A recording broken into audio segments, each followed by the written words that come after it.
Hola, ¿cómo están? Mi nombre es Richard Jiménez López. Soy estudiante de Ingeniería Mecatrónica de la Universidad Nacional de Trujillo.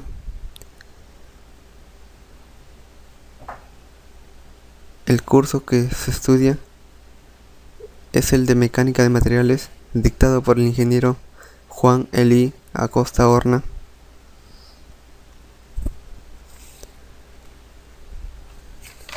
Muy bien, el tema a tratar el día de hoy es sobre una introducción a los temas de los materiales cerámicos, cuya fuente de información fue extraída del libro Introducción a la ciencia de los materiales para ingenieros de James Shackelford.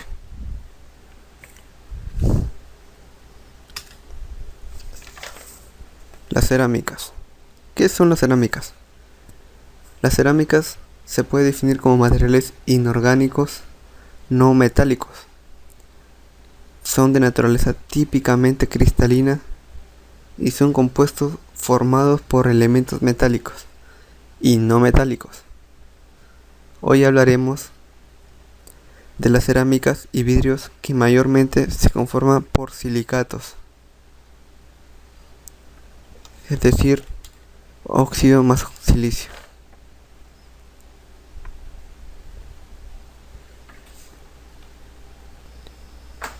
¿Y por qué emplear silicatos? Eso es porque los silicatos son el grupo de minerales de mayor abundancia, ya que constituyen el 95% de la corteza terrestre. Como se puede observar en el siguiente cuadro, el oxígeno y el silicio son los elementos que se encuentran con mayor porcentaje en la corteza terrestre, por lo que hacer cerámicos y vidrios a base de silicatos resulta más económico.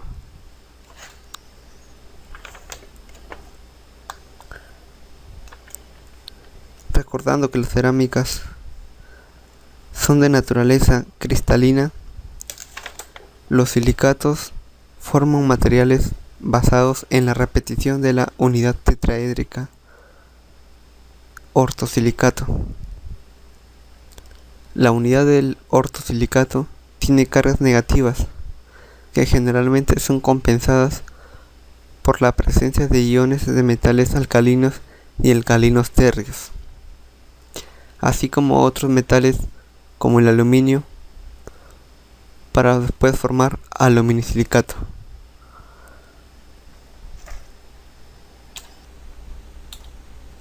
Cerámicas blancas, o también conocido como loza, son piezas de alfarería de diferentes tipos de barro y arcilla sometidos a un proceso de esmaltado o barniz y una cocción entre 1000 y 1300 grados centígrados. La pasta resultante debe ser fina, porosa, absorbente y opaca. Composición de la cerámica blanca. Estas cerámicas se componen de barro arcilloso, es decir, silicato de aluminio, que sirve de aglutinante plástico. También está compuesta por sílice cristalina o arena cuarzosa. Es el desgrasante que dará a la pasta el grado de plasticidad conveniente. Elementos fundentes que durante la cocción favorecen la formación de un cemento vítreo, típica brillantez que los caracteriza. Estos fundentes consiguen la cohesión de los minerales a dicha pasta de cerámica. El fundente primordial es el feldespato.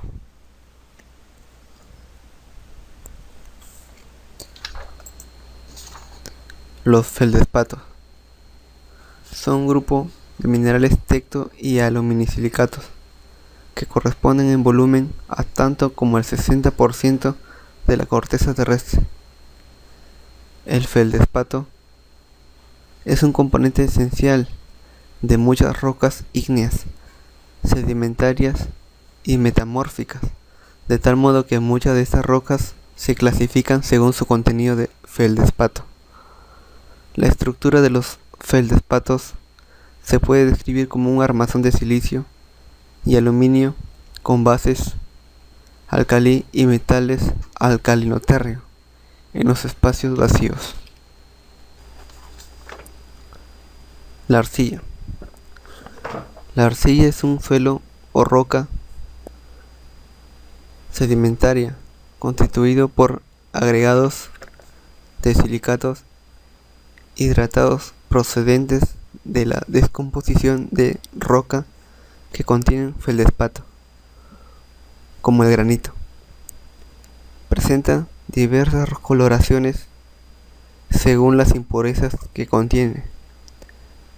Empieza desde el rojo anaranjado hasta el blanco cuando es puro. La arcilla cocida al fuego es uno de los métodos más baratos para producir objetos de uso cotidiano de hoy en día, como los tejados de los techos, como se muestra en la segunda imagen. Y también se usa en procesos industriales como la producción de cemento, elaboración de papel y obtención de sustancias de filtrado.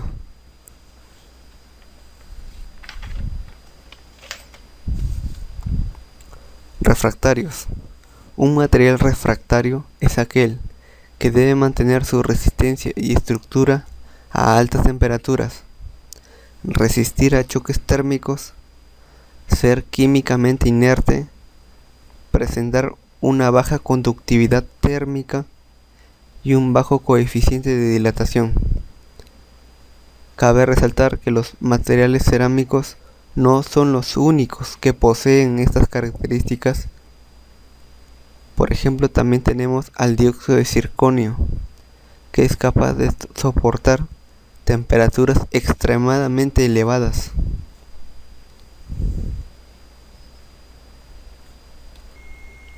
A continuación, tenemos dos tablas en los que hay óxidos silicatos y óxidos no silicatos. Para empezar, tenemos a la sílice refractaria. En la industria se fabrican piezas de este material para que puedan soportar las altas temperaturas. Como ejemplo tenemos anillos para tacos de soldadura y rodillos para horno. Luego tenemos al ladrillo refractario.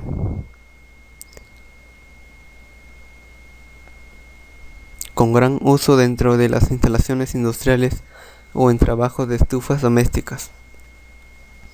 Las caras de estos ladrillos son lisas.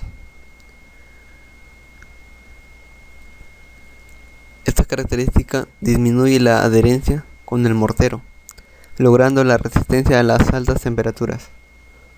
Por último tenemos el cemento Portland.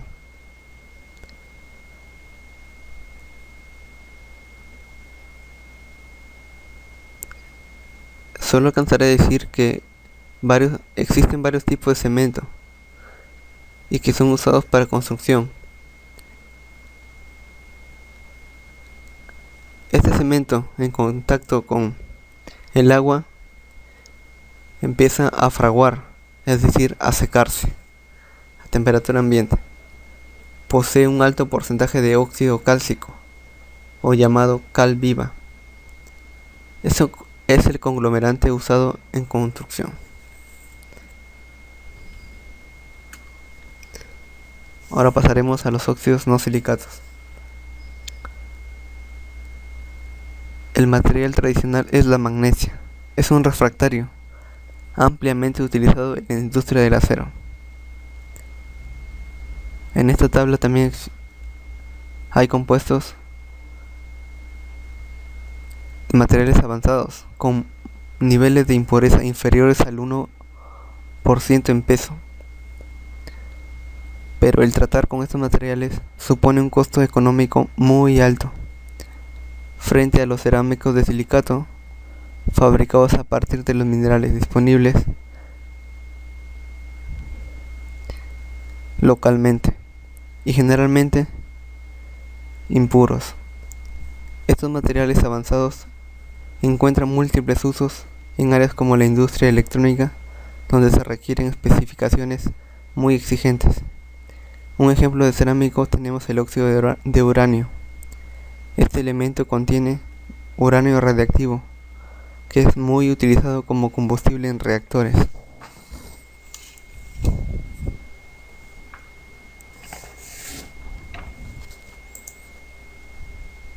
También tenemos a la zirconia estabilizada. Es un importante candidato para aplicar avanzadas estructuraciones, incluidas muchas para las que tradicionalmente se utilizan metales. La sustitución de metales se hace para conseguir un aumento de la tenacidad.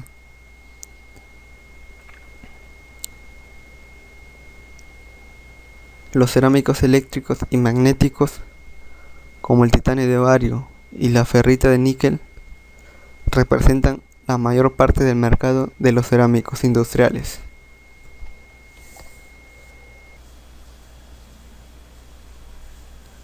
Al hablar de los materiales cerámicos producidos por ingenieros para distintas aplicaciones estructurales, podemos mirarnos a nosotros mismos y analizar un material cerámico diseñado por el cuerpo para la estructura del esqueleto. La hidroxiapatita es el compuesto mineral del hueso y representa el 43% del peso total del hueso. Distintos fosfatos cálcicos precipitan de la sangre en el hueso y sufren transformaciones de fase para formar la hidroxiapatita.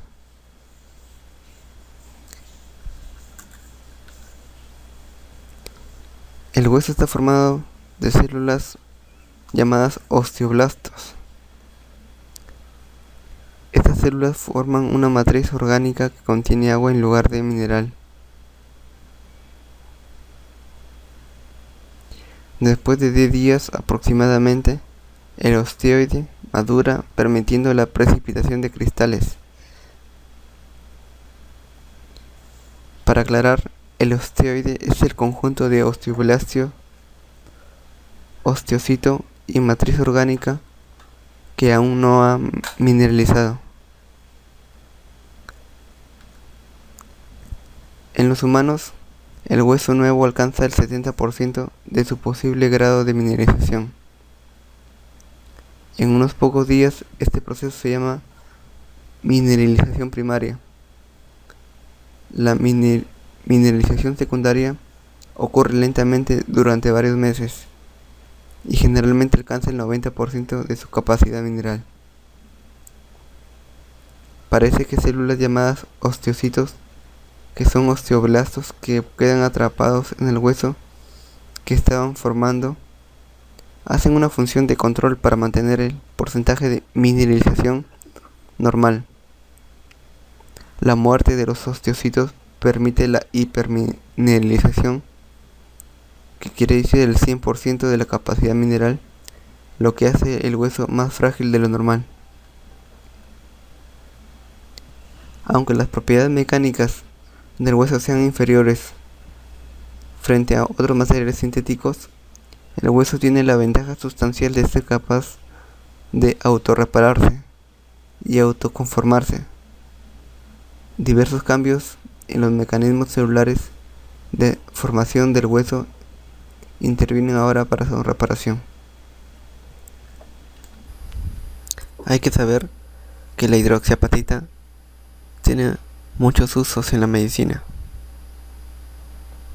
Este material, al estar formado por fosfato de calcio cristalino, forma parte de las cerámicas, un tipo de material biocompatible, por lo cual proporciona una posible alternativa para la creación de prótesis formadas a partir de huesos ovinos procesados. Esta solución será más barata que las prótesis de titanio, además de que en combinación con materiales metálicos proporcionan una solución para implantes de ortopedia, como por ejemplo los tapones de cráneo. La biocompatibilidad de la hidroxiapatita sintética ha sido sugerida no solo por su composición, sino por los resultados obtenidos en su implantación en vivo, los cuales han demostrado ausencia de toxicidad local o sistémica, no provocando inflamación o respuesta a cuerpo extraño.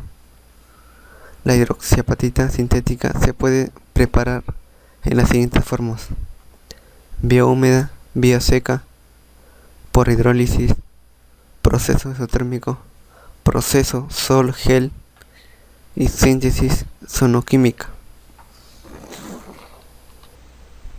Una última cosa que quería agregar sobre el hueso es que es un tejido firme, duro y resistente, que forma parte del endoesqueleto de los vertebrados. Está compuesto por tejidos duros y blandos. El principal tejido duro es el tejido óseo, un tipo especializado de tejido conectivo, constituido por células llamadas osteocitos y componentes extracelulares calcificados. Hay 206 huesos en el cuerpo humano. Los huesos poseen una cubierta superficial de tejido conectivo fibroso, llamado periósteo. En estas superficies articulares están cubiertos por tejido conectivo cartilaginoso. Los componentes blandos incluyen a los tejidos conectivos mieloide, tejido hematopoyético y adiposo, que es grasa. El hueso también cuenta con vasos y nervios que respectivamente irrigan e inervan su estructura. Los huesos poseen formas muy variadas y cumplen varias funciones, con una estructura interna compleja pero muy funcional que determina su morfología. Los huesos son livianos aunque muy resistentes y duros. El conjunto total y organizado de las piezas óseas conforma el esqueleto o sistema esquelético. Cada pieza cumple una función en particular y de conjunto en relación con las piezas próximas a las que está articulada. Los huesos en el ser humano son órganos tan vitales como los músculos o el cerebro, con una amplia capacidad de regeneración y reconstitución. Sin embargo, vulgarmente se tiene una visión del hueso como una estructura inerte, puesto que los huesos que generalmente quedan a la vista son piezas óseas, secas y libres de materia orgánica de los esqueletos tras la descomposición de los cadáveres.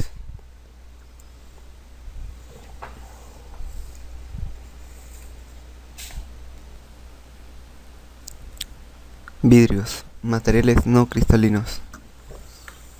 El vidrio es un material inorgánico duro, frágil, transparente y amorfo, que se encuentra en la naturaleza y puede ser producido por el ser humano.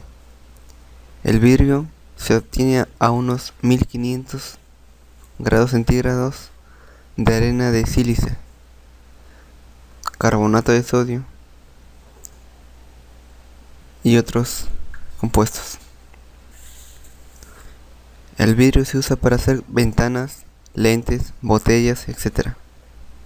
Muchas veces confundimos el cristal con el vidrio, como si fuesen sinónimos, pero es incorrecto en el ambiente científico, ya que el vidrio es un sólido amorfo y no tiene estructura cristalina. En las siguientes imágenes se muestra cómo es un sólido cristalino y uno que no lo es. Un sólido cristalino como puede ser la cerámica, tiene un arreglo de átomos que se repiten uno tras otro de manera uniforme. En cambio, con el vidrio, el arreglo de átomos es amorfo, es decir, no se repite de manera uniforme.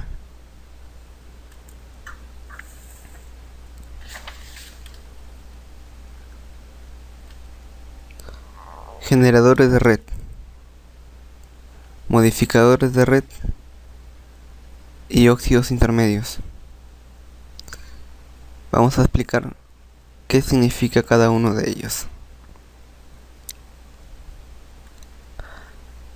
Los tetraedros se encuentran fusionados compartiendo vértices en una disposición regular, produciendo un orden de largo alcance.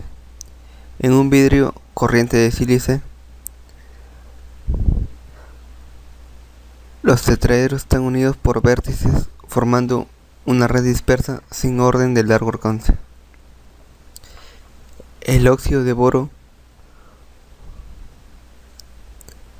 ligero es un óxido formador de vidrio y forma subunidades que son triángulos planos con el átomo de boro ligeramente fuera del plano de los átomos de oxígeno.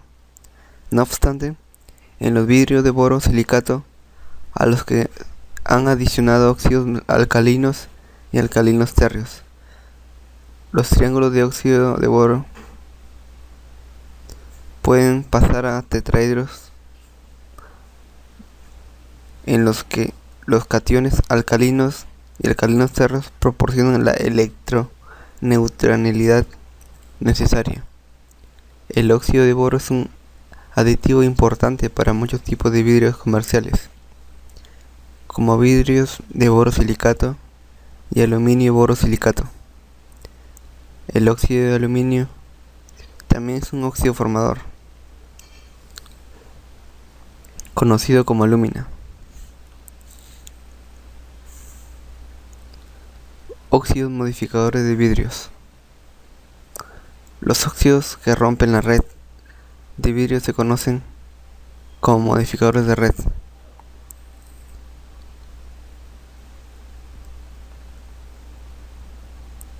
Óxidos alcalinos como el óxido de sodio y óxido de potasio, y otros óxidos alcalinos térreos como el óxido de calcio y óxido de magnesio son incorporados a los vidrios de sílice para reducir su viscosidad y así conseguir trabajar y modelar más fácilmente los átomos de oxígeno. De estos óxidos entran en la red de la sílice en los puntos de unión de los tetraedros, rompiendo el entramado y produciendo átomos de oxígeno con un electrón desapareado. Los iones de sodio y potasio del óxido de sodio y el óxido de potasio no entran en la red, pero permanecen como iones metálicos enlazados iónicamente en intersticios de la red. Estos iones promueven la cristalización del vidrio al llenarse algunos de los intersticios. Óxidos intermedios. Algunos óxidos no pueden formar vidrios por sí mismos, pero pueden incorporarse a una red existente. Estos óxidos son conocidos como óxidos intermediarios. Los óxidos intermedios son adicionados al vidrio para obtener propiedades especiales. Por ejemplo, los vidrios de aluminio silicato pueden resistir mayores temperaturas que el vidrio común. El óxido de plomo es otro óxido intermediario que se incorpora a algunos vidrios de sílice. Dependiendo de la composición del vidrio, hay óxidos intermedios que deben actuar a veces como modificadores de red y otras como parte constitutiva de la red del vidrio.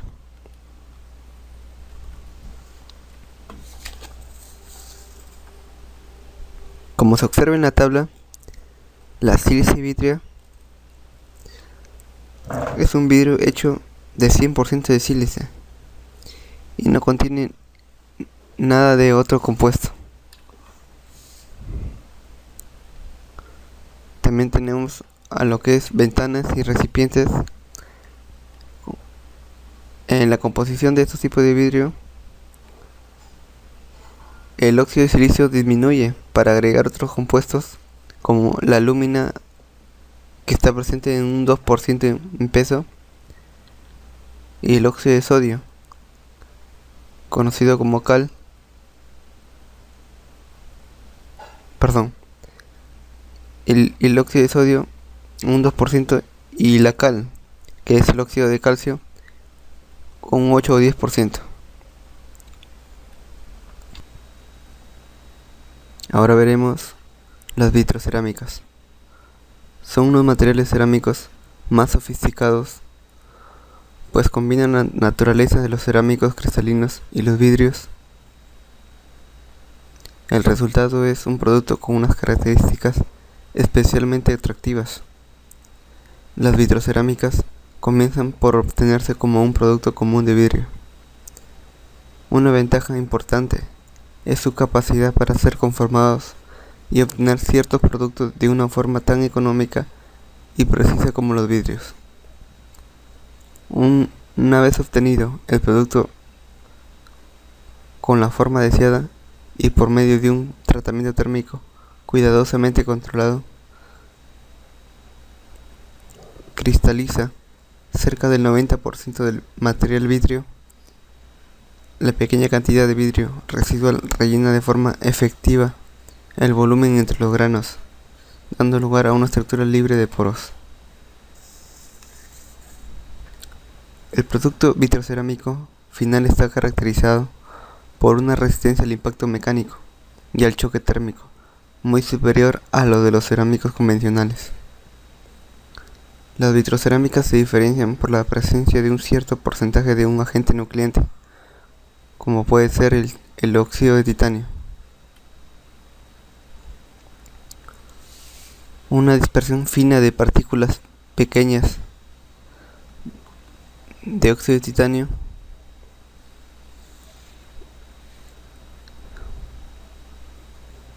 proporciona una densidad de núcleos de hasta 10 a la 12 por milímetro cúbico. Hay una cierta controversia en torno al papel exactamente que desempeñan los agentes nucleantes como el óxido de titanio.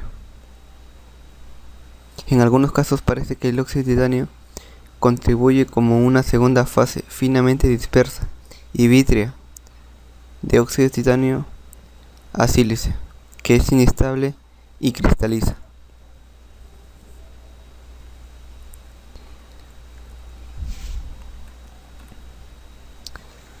El ejemplo más importante en el siguiente cuadro es el óxido de litio, alúmina y sílice,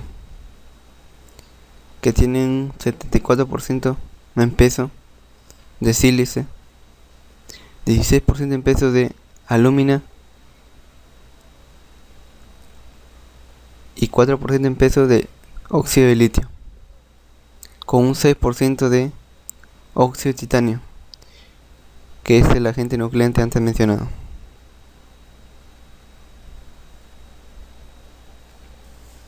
Procesado de cerámicos y vidrios.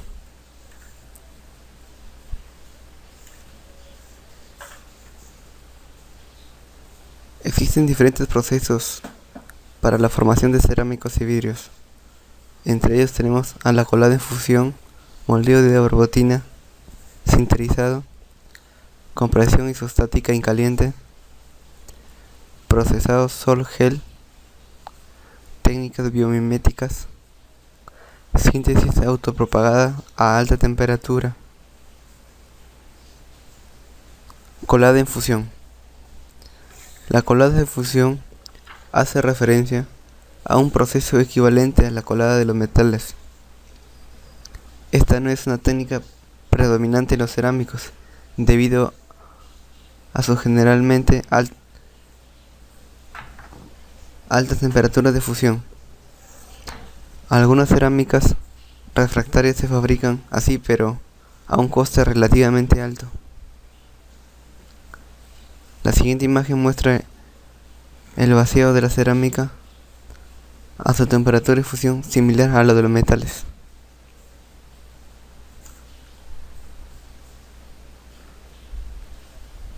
El moldeo de barbotina es una técnica más típica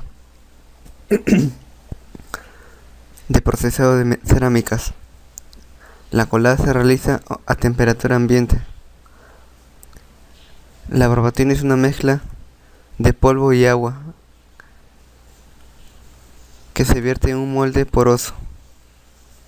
La mayor parte del agua es absorbida por el molde, dejando una preforma de polvo relativamente rígida que se forma y que se puede extraer del molde. Para conseguir un polvo resistente se debe recalentar la pieza hasta un punto de calcinación.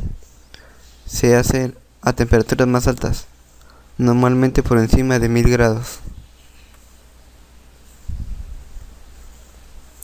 El uso de esta técnica es de un coste relativamente bajo y con él se puede fabricar botellas, floreros y otros moldes con diferentes tamaños y formas.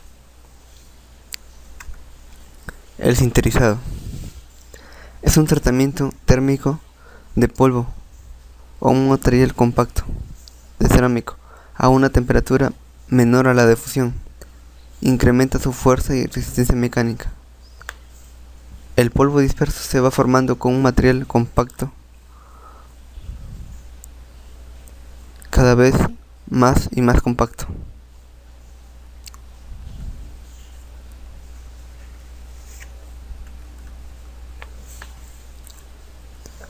Compresión isostática en caliente. Se somete al material a elevadas temperaturas y presión de gas isostático y un horno de alta presión. Como se observa en la imagen, es el horno de compresión isostática en caliente. Por lo general, el gas utilizado es el argón. Este proceso elimina los vacíos internos y la microporosidad que pueda tener cada material. En la siguiente imagen se puede observar un material inicialmente poroso que se coloca en el horno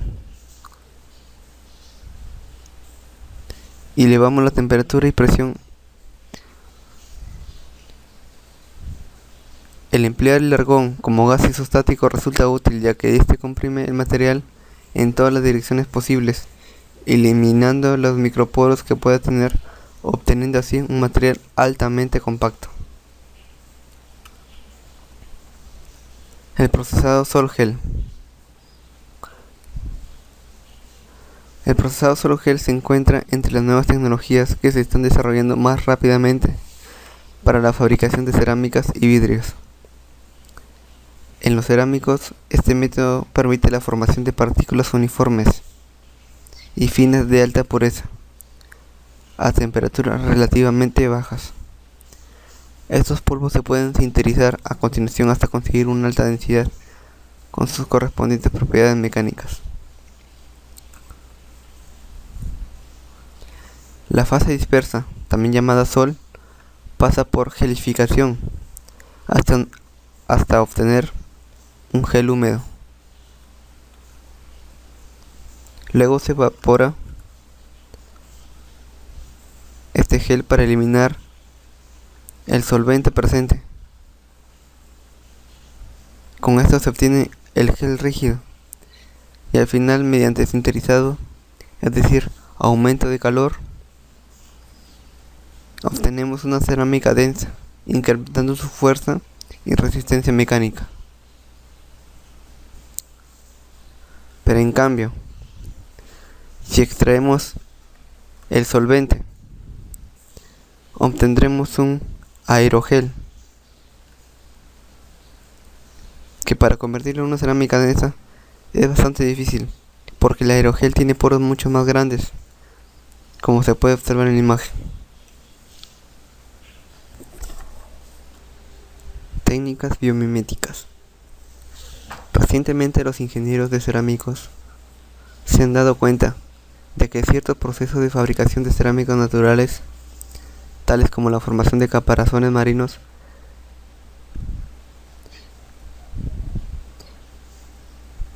llevan el procedimiento de procesado en fase líquida a su finalización total y no necesitan la etapa de calcinación. Entre las características atractivas de esta biocerámica natural, además de su fabricación en condiciones ambientales con material fácilmente disponible, se incluye una microestructura final, que es de grano fino con ausencia de porosidad y microgrietas, una alta resistencia y una alta tenacidad de fractura resultante. Dichas biocerámicas se producen normalmente a baja porosidad y con un abanico de componentes limitado, normalmente carbonato cálcico, fosfato cálcico, sílice u óxido de hierro. Esta técnica biomimética consiste en imitar dichos procesos naturales, es decir, síntesis acuosa y a baja temperatura de óxidos, sulfuros y otros cerámicos mediante la adaptación de principios biológicos.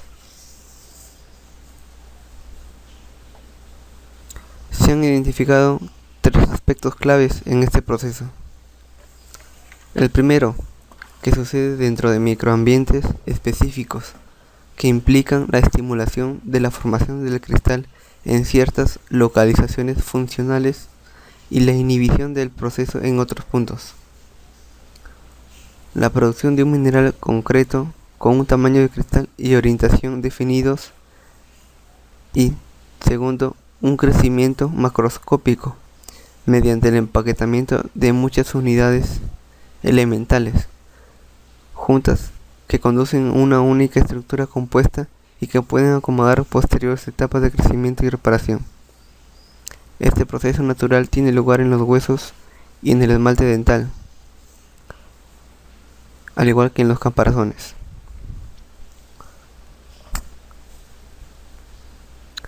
Un último apunte de importancia en relación con el proceso biomimético es que una característica atractiva más de la formación natural de los huesos y caparazones es que representa un proceso a forma final, es decir, el producto una vez conformado no requiere una operación final para obtener su geometría. Por contra, los biominerales se forman como piezas relativamente grandes y densas en un proceso de frente móvil, en el cual las unidades elementales se mineralizan secuencialmente.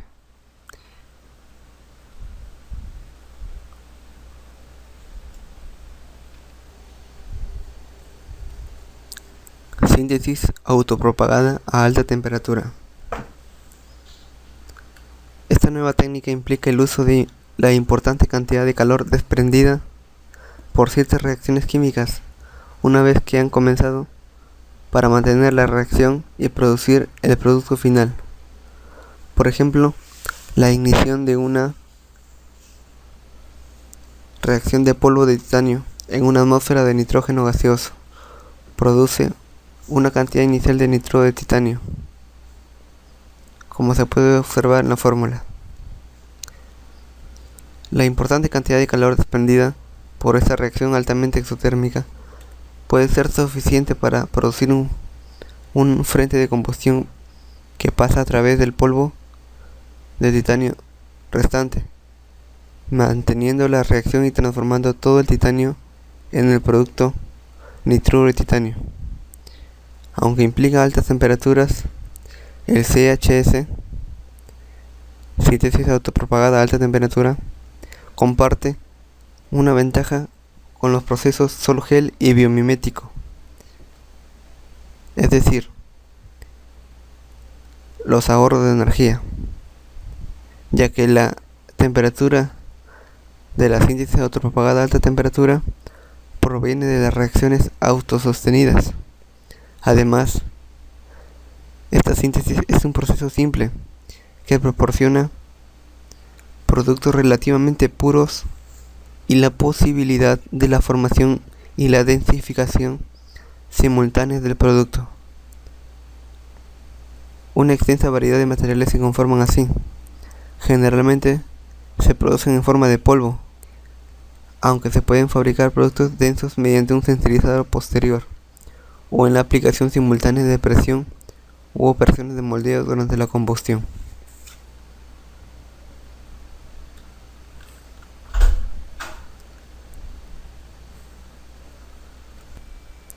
Gracias por su atención.